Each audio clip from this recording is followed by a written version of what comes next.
I have a special guest that will be joining us in just a bit. But do me a favor now, if you would. Make a note of it if you're driving, of course, but it's pretty easy to remember. Sign up for the show email list. You can stay informed about upcoming programs, things we're doing, more information about the topics we discuss, because we're limited by our time here on the air each Monday at 10 a.m. Go to empoweryourbestlifenow.com. Enter your name and email address, and we promise not to bother you with all kinds of sales promotions and funnels, et cetera, et cetera. Just a way to stay in touch with the show. And speaking of staying in touch with the show, if you would like to call in with a question, you're certainly welcome. Here at WCRN, the number is 508-871-7000. That number, welcome, Ted, that number is 508-871-7000. We're talking about pursuing happiness by not pursuing it. In other words, focusing on other things will draw happiness to you instead. Does that make sense, Ted? That makes a lot of sense. If you think about it, if you want to be powerful, it has to come to you. You can't take it. Absolutely. Unless you're a dictator in today's world, right? And that's short-lived, usually, hopefully. So, we have a special guest joining us today. Has she called in? Let's bring our guest right on the air. Hi, Kelly. Hi, Bob. Kelly, welcome to the program. Thank you for having me. Thank you on this President's Day. I don't know if it's a holiday for you, but we appreciate you being on the show. You're in Minnesota, so are you an hour behind? I am, okay. Yes. So Kelli von Heydekampf is a professional hypnotist and coach and a colleague. We're both hypnotists in a professional organization that we are both members of. She's the author of 2 books, at least, that I know of, about happiness and relationships. And I actually got to tell listeners, I have felt her energy and enthusiasm for what she does when I see her speak at our conference. So thank you for joining us today. Oh, I'm so excited to be here. Well, thank you. We're going to have, I have a few questions I'm going to boil to the surface, but I want to ask you first, as we begin, what was your path to this profession? How did you get into this field of hypnosis? Oh, gosh, that's so funny because I got into this profession. I consider myself to be a very good wife, and as a very good wife, I signed my husband up for a 2-part workshop on self-hypnosis. And he went to the first session, and I thought, okay, being the skeptic that he is, he's either going to be home within 15 minutes or he's going to stay for the whole thing. And it was a 3-hour workshop, and he stayed for the whole thing, and he came home, and he said, wow, that was amazing. This is right up your alley. And I was going through his worksheets that he brought home with all of the affirmative suggestions and everything. And I said, this is hypnosis. I've been reading about this, and this is affirmative prayer, and this is right up my alley. Yeah, but I didn't know it was hypnosis. So I signed up for the second part of the workshop, and that's how I got my start. That's excellent. Now, it might be another whole show, but why did you sign him up for the workshop? Sleep issues. As you probably know, I wrote a book about how to fall asleep using hypnosis, and every hypnotist knows how to help others, but sleep is one of those things that we can take back control of our active mind when our head hits the pillow. Bingo. Totally. Right? Yes. So I had a moment to look at the books that you have available. Tell people how to get a hold of you before we really launch into any deeper conversation. My website is westmetrohypnosis.com. And if you want to get a hold of me, just put a Kelly, Kelli, at westmetrohypnosis.com before that. Excellent. Listeners, I know if you've ever wanted to make a change or got stuck and then you thought to yourself, it's all in my head, as Kelly says on her website, you're right. And in last week's program, Kelly, we were talking about 4 questions that as kind of like a framework everyone needs to ask themselves when they're looking at taking steps to move forward. First question is, what needs to stay the same? What needs to change? What do we need to subtract, and what do we need to add? And people can go listen to the previous episode to get more detail on that whole conversation. But it was a good foundation. And we're coming up to our first break. You're listening to Empower Your Best Life Now here on 8:30 a.m. WCRN, live and local, Radio Central. We will be right back. Once again, here's your host, Bob Martell. Welcome back, everyone. We're having a great conversation with my special guest today. Kelli von Heydekampf is a professional hypnotist. Her website is westmetrohypnosis.com. We'll make sure we mention that a little later, too. Before we begin, though, let me ask you this. We're talking about empowerment. Kelli, what are your thoughts on what's scary about becoming empowered? People understand what it means, but the word empowerment and taking back control, but why is it so scary for so many people? Well, I like to tell people, people, when you ask somebody, do you want to be empowered? And usually the answer is yes. And when you ask them why they want to be empowered, I find that the answer usually leads to the question usually leads to the answer of freedom. I want to be free. And what people fail to realize is that freedom always comes at a price, and that price is responsibility. And if I want to be empowered and I want to be free, there is a responsibility price tag that comes with that. And that responsibility price tag is the action that I am willing to take. And that action is taking us typically somewhere out of the zone of familiarity, that proverbial comfort zone.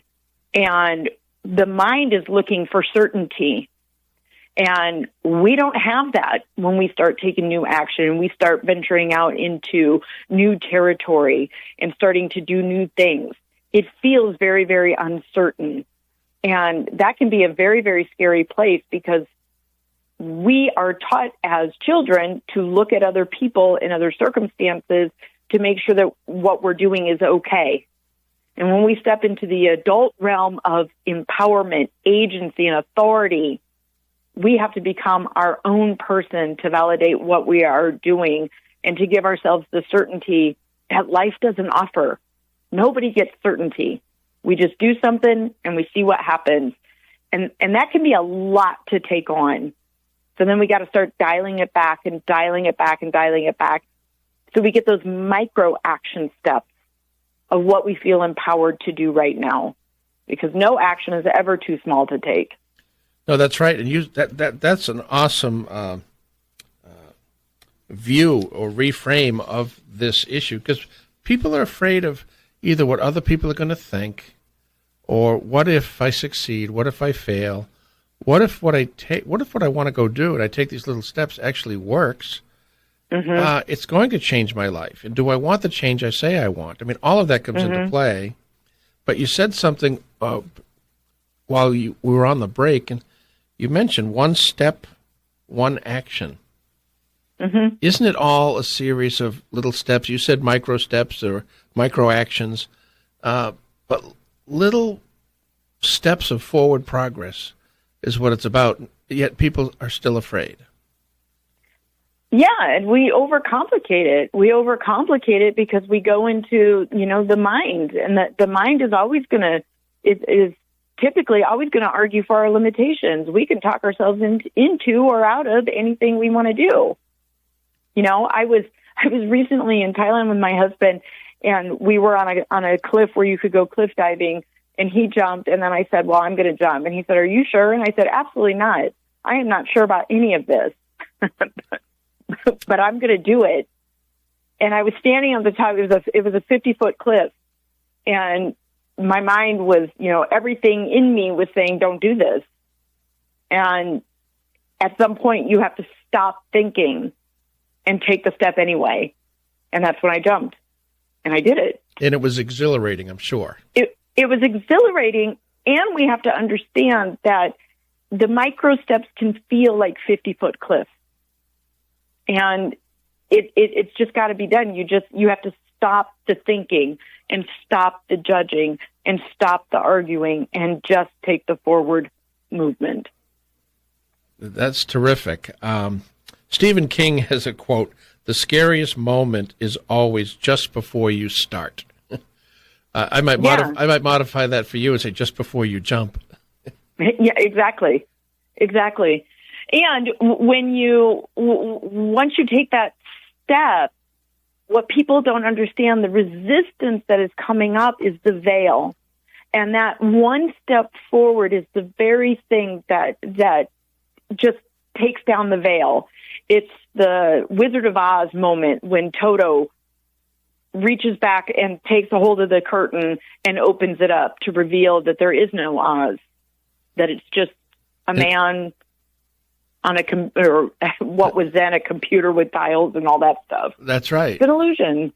He was a hot air balloon pilot that crash landed and got stuck there. Yeah. And they thought because he came from the sky, he was this grand wizard. There you go. So The Wizard of Oz is one of my favorite movies, especially in my profession. I love the movie anyway, but there's so many metaphors in that movie. Yes. You think about the Munchkins. Mm-hmm. They would not go beyond that line on the Yellow Brick Road because they had that story of fear that was keeping them there, and they invented this happiness that was just an illusion. Mm-hmm. Mm-hmm. So I want to come back to people being afraid to take those little small steps towards empowerment and that feeling, which yields better confidence and courage to continue. When you're working with clients, Kelli, how do you help them overcome that? What's one of the most powerful things you've done or do on a regular basis to help them get unstuck and refocused? The two things that come to mind are, first, normalizing the fear and stop expecting there to be no fear.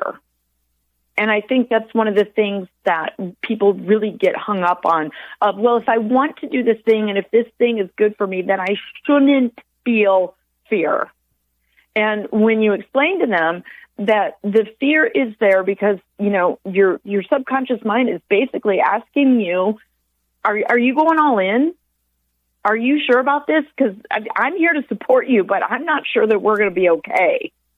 And that's the moment where you have to understand that you have agency and authority to talk back to that fear and say, I don't know what's going to happen, but I do know that I'm resilient. I do know that I'm creative. I do know that I am supported. And because of those things, I am going to assert right now that I'm going to be okay. Even if I don't know what's going to happen, I'm going to assert my agency. I'm going to take authority, and I'm going to tell you, mind, that yes, I'm going to be okay, and that we're doing this. Because the steps you are wanting to take but are feeling that fear are steps that are going to bring you to that intention that you've set for yourself, right? Exactly. Yes. But you have to accept that a certain level of fear is going to be a part of it. You get to dictate and decide, however, how you interact with that fear. That's a choice. Yeah. That's freedom. We don't have freedom unless we have choice. And there is much in our lives that is a choice that we abdicate, and we have a long laundry list of stories and excuses, but we have to be accountable for the choices we make or are afraid to make. Yeah. Yeah, and I would say that one of the reasons why we abdicate that responsibility is because we're looking for validation from sources outside of ourselves. And when we don't get that validation, because if we're not talking ourselves out of if we're not arguing for our own limitations, I guarantee you can find somebody in your circle. You don't have to go too far out who will argue for your limitations as to why you shouldn't do something. Boy, that is well said. If we're not arguing for our own success, there'll be plenty of people arguing against it. Yes. Can you share a thumbnail of maybe a client situation where you helped them access that freedom and what that enabled for them in their lives? You know, it's interesting because you know that with issues like weight loss and stuff, Hollywood would have everybody believe that all you have to do is go to the hypnotist and they say a bunch of super nice suggestions and words and everything, and then poof, you have no more issues with food. And, you know, if that were true, you and I would be the billionaires of this world, right? Yeah. It's not like that. And so one of my most interesting recent clients, we were doing a session, and it took about 10 sessions for her to come to the realization and access that inner mind that told her, I can't lose weight because if I do, other people will feel bad about themselves. And it's my job to make sure that everybody feels good about themselves.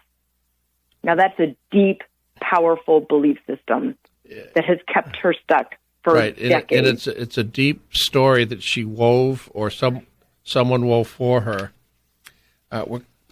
We're coming up to our break at the bottom of the hour. You're listening to Kelli von Heydekampf and myself talking about a really strategic way for you to get unstuck, and the way you talk to yourself. You mentioned quite a bit that on the other side of the break. We'll continue our conversation.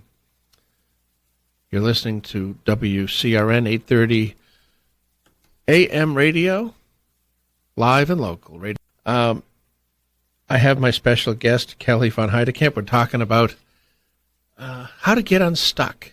And I want to ask you, Kelli, if you don't mind, when you're working with a client, how do you get the spark going? How do you get them to overcome that fear, to at least take that first little step? Is there a process, a question? Is there something magical you say? We know him. Well, go ahead. Yeah, so the first thing is I ask them, if we had a genie sitting here in a bottle and you had best possible outcome, what would it be? And I elicit that answer. And then I ask them what the first step of improvement to getting there would be. And from there, we decide what action that they are willing to take. So it's all broken down into action, and then setting up the framework of allowing them to see themselves. And you and I both know that so much of the success of that session happens in the conversation part of it. So we're already leading them and guiding them into being able to see themselves being successful and doing things differently. And connect with that feeling of accomplishment, even with the small step. Totally. You know, earlier I mentioned that little framework, those 4 questions I always ask at some point in the work I'm doing with the clients.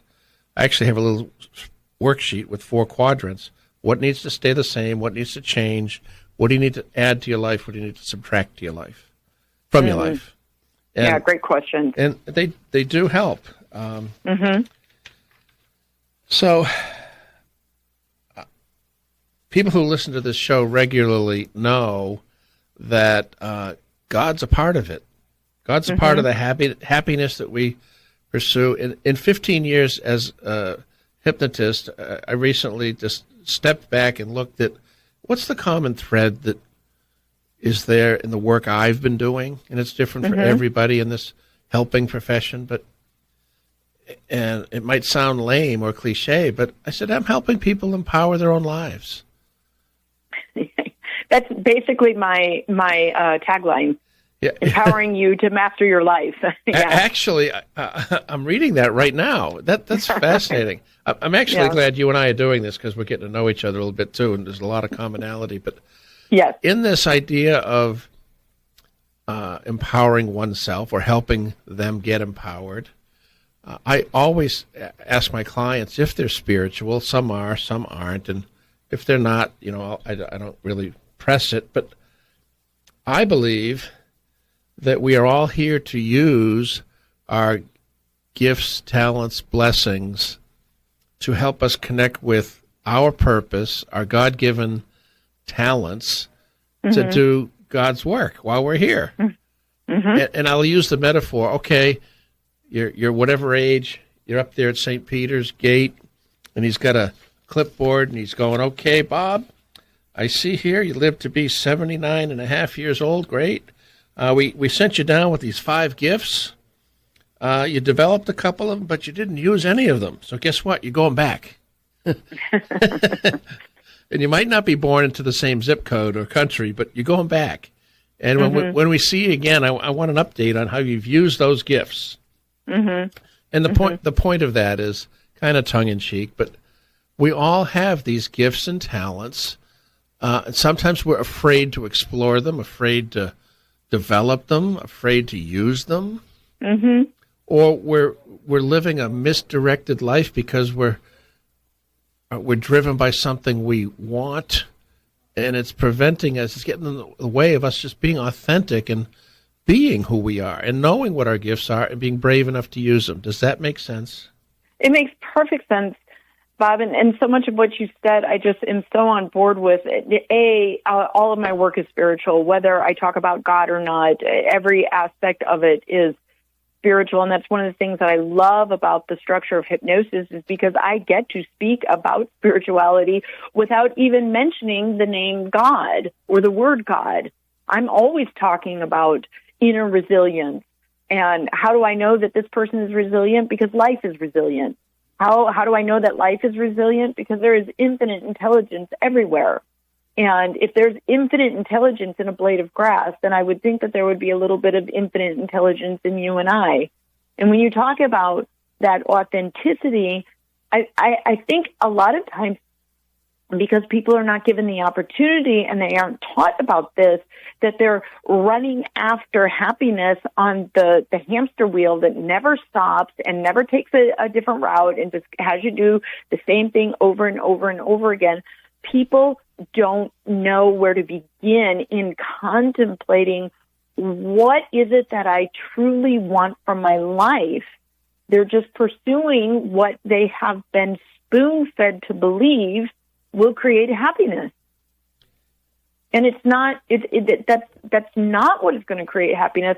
And I think we're getting into a generation that is beginning to realize that and beginning to kind of push back on the old frameworks of, job, school, work, that there are certain components that go into the happiness equation that doesn't exist. It is an individual road and journey for every single person. And it kind of excites me to see the changes that are going on. I think there's a real movement leaning in towards satisfying that hungry soul. People a lot of times are afraid to go there, or they might be spiritual, but they're not in touch. They're not aligned. Their life is not aligned with what they say they are, or there's a lot of incongruence. And we both know that congruency and calibration, alignment of intentions and actions and behaviors and thoughts, is what makes us feel more alive. I mentioned Totally. At the top of the show that I follow Dr. Nito Cuban. He's the president of High Point University. He shares each Monday a little bit of motivation. And he talked about the key to happiness, which is true. He's just restating something and putting it in the right frame. Rather than chasing the happiness, as I mentioned, focusing on living a meaningful, purposeful life. Yes. What does that mean? One of my favorite books is Man's Search for Meaning by Viktor Frankl. Do you know the book? I don't know the book, but I'm aware of the book, and I know Viktor Frankl, yes. Yeah. If he can find meaning, yes. And I dare say happiness in a concentration camp, we can find meaning in our own lives. Yes. But back to that fear. Have you ever dealt with a client that has been just so afraid that they won't start, or feel so hopeless that they don't know how to start? How do you guide them in that situation? When I see somebody like that, you typically can see it in their physicality. We cannot experience an emotion without the matching physicality. And so when I'm working with a client, you see this in high anxiety clients, their inability to relax, their lack of knowledge about what it feels like to be at ease within your own body. And that's really where I start. I start with, okay, let's forget about changing circumstances, and let's forget about changing, like all these huge action steps. Let's just start with your body and getting you familiar with what it feels like to be at ease when your mind's not racing. And when you understand that it's kind of like the question, what comes first, the chicken or the egg? Do the racing thoughts start first, or does the relaxed body start first? It doesn't matter. Change the body, and the mind's going to change. Change the mind, the body's going to change. What's easier? What do you have more control of? What I feel anyway, because a lot of times people say, I just can't stop my mind from thinking and racing. All right, drop into your body and breathe and take a breath and connect. And just for a moment, just focus on your breathing and drop your shoulders and release tension in your hands. And just pay attention to what it means to stop gripping, tightening, clenching. Release the tension in your jaw. And I make them go full on sleep face in my office. And that says a lot. The people who can't make the sleep face where the jaw is just hanging open, people are so uncomfortable in their own bodies. And that says so much about their state of mind. Sure, and sometimes they're just self-conscious and they don't want to do that in front of you. But exactly. I agree wholeheartedly with what you're saying. You reminded me of a client I served a long time ago. Her name was Martha, and Martha was like 73, 74. And I said, okay, Martha, we're just going to begin today's session. It was her first session. I said, I want you to take a deep breath. We're just going to focus on relaxing your body right now. She sits up, opens her eyes, and she goes, this is such a waste of time. And she started to stand up to leave. And I had to think on my feet, and I go, okay, Martha. I said, what if I could teach you that relaxation was a key strategy to help us take you where you're trying to go? I forget her reason for coming in. But from that point on, because I'll tell you what she said when we were all done. She was crying during the hypnosis session that we did. When we were finished, Kelly, she says, and she was 73, she said, I wished I had learned this 40 years ago. My life would be different. Because as you know, in a relaxed state, when our body relaxes and our mind relaxes, we can see with clarity, we can make better quality decisions and choices in life. Totally. But she was moved. And I made a point then that every client is going to learn how to relax themselves. And I teach what's called the relaxation response. And I take them through it before we do any hypnosis work. So, folks, you're listening to the Bob and Kelly Show here on WCRN Radio, 8:30 a.m. Empower Your Best Life Now. We will be right back, and on the other side, we'll wrap things up in our last quadrant. Welcome back, everyone. You're listening to Empower Your Best Life Now. Here in our final segment, Kelly, continuing our conversation, we're talking about how we can help people get unstuck, how we can shift towards what we want and what we don't want, how to overcome fear. Do you have a process? I mean, think about my client, Martha. I helped her right there on the spot by actually relaxing. She had this self-limiting belief that relaxing was a waste of time. She had some deeper ones, too, that I won't go into here. But when it comes to any self-limiting belief, it has we pay a price for holding on to it. And when we can empower ourselves with a better thought, we open up new doors for ourselves. How can you think of an example or tell us how you take someone through that process of crushing that self-limiting belief?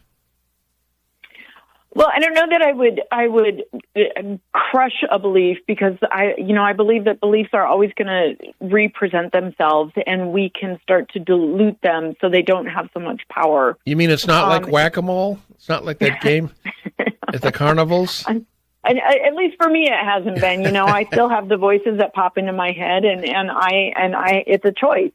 It's a choice made in a moment to dial in and buy into that voice in the head or to amplify a different voice. And that's really what I want to teach my clients. And I have found one of the most powerful ways to demonstrate that, to demonstrate the power of the voices in our heads, is through muscle testing, and just have them say 3 negative statements about themselves and show them how they immediately go weak, and have them say the direct opposite, 3 affirmative statements about themselves and how they are able to regain that strength in their muscles, in their actual physical bodies. And I think that's so powerful to let them feel how their power drains based on a thought, an internal dialogue, and to empower them to know that they have a choice.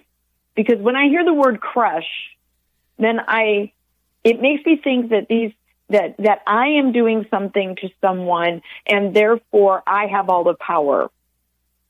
But when I teach someone that they have a choice, that these things are going to happen, and they can stand in their power and their authority and their agency and say, I get to choose what to amplify right now. Sure. I guess I could have, instead of crush, I guess I probably could have said control, minimize, any of those things. Know that words, our choice of words have power. Absolutely. And I want to invite my clients into giving up the fight that they've been in. It's not a fight. We don't have to step into the ring of fighting any longer. No, and before the show, an hour ago, Ted and I, the producer, were talking about, as we always do before the show, and he shared some words of wisdom. Ted, I want to invite you on to share. Oh, thanks. Words of wisdom, I'm not sure, but it occurred to me as a very young man when I was an actor that every syllable can be pregnant.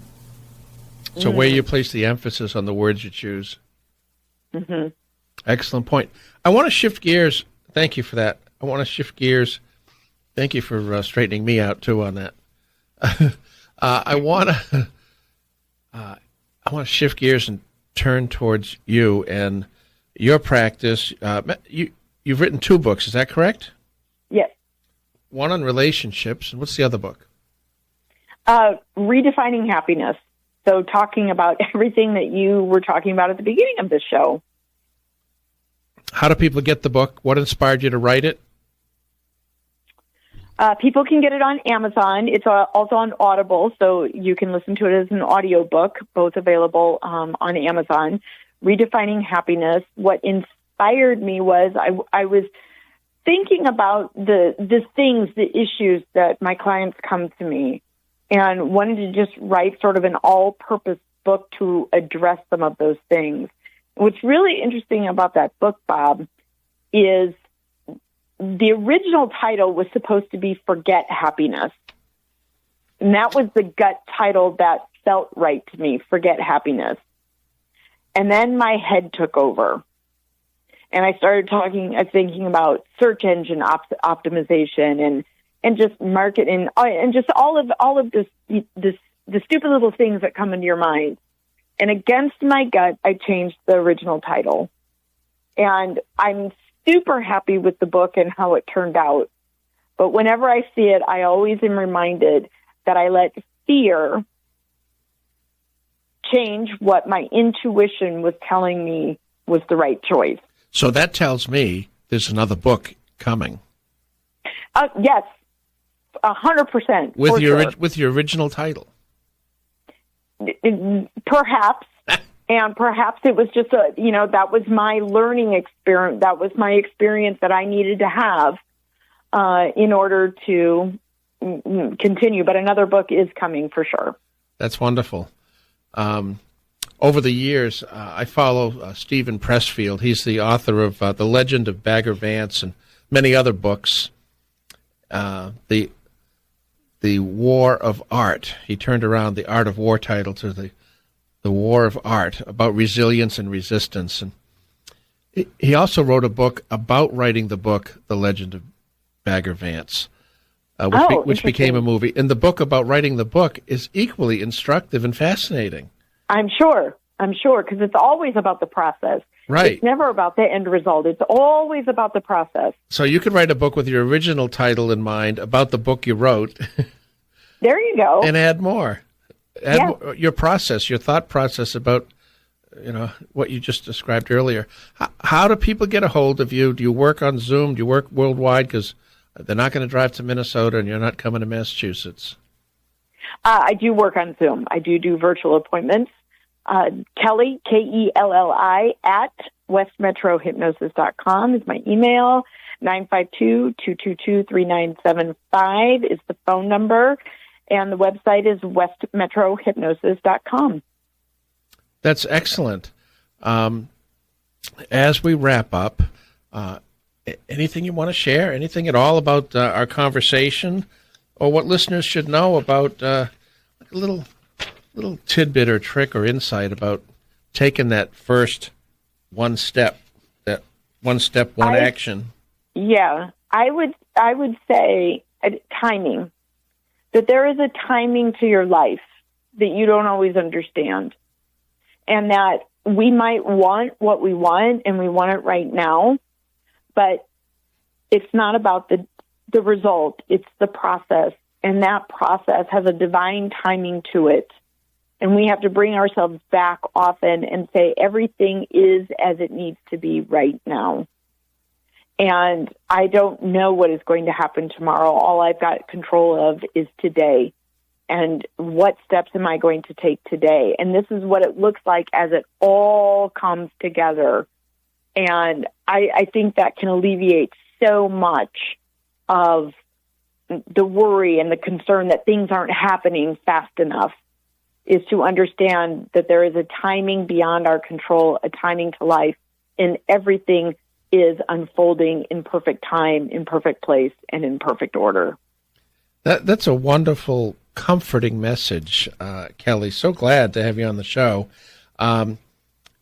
You mentioned the divine timing as well. I mean, as I was listening to you, it makes such great sense, but there's an acceptance that has to be in place there, too. A kind of, okay, I get it. The timing's not right now, but I still have to do the work towards it. Yes. Right? Yes. You don't want to give up on you don't want to give up on your dream, but you still need to move towards it. So it's letting go of those expectations of how we think it should look right now. Which sometimes means giving up control of the process that you need to allow into your life. Mm-hmm. We all know people that want to control outcomes. Yes. Yours truly has been accused of that once in a while in 68 years. I never do that. I never do that. Never at all. We have to be aware that, am I trying to control something that I can't? Where's Epictetus when you need him? Exactly. Or that serenity prayer.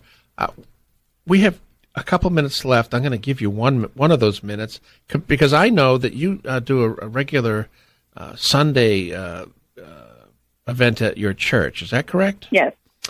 Tell me about that. I'm fascinated. So it is an interactive service where I bring a spiritual tidbit, context, Bible verse, whatever it is, reading, and we unravel it and talk about it and discuss it. And it's all based on the idea that God is infinite intelligence. God is all loving, all powerful, all knowing, everywhere present. There is nowhere that God is not. And if we apply these truths to our lives, what does that mean? What do we have to let go of? What do we have to invite in? What do we struggle with? The power of prayer. I think it's a space that allows me to really be in integrity with my own spiritual self, and it invites other people in to just explore the God of their own understanding without putting any sort of parameters or definitions on something that cannot be defined. That's fascinating. I hope my listeners have enjoyed today's show as much as I have. I've enjoyed it as well. It's been terrific. I really thank you for that. You've been listening to Empower Your Best Life Now. I'm Bob Martell, a professional hypnotist and coach with a practice here in Massachusetts, in Leominster, Massachusetts, or Leominster. I see clients in the office and via Zoom as well, and help people with a wide variety of issues. Thank you for listening. We'll be here again next Monday at 10 a.m. Eastern on 8:30 a.m. WCRN, live and local Radio Central. Thank you.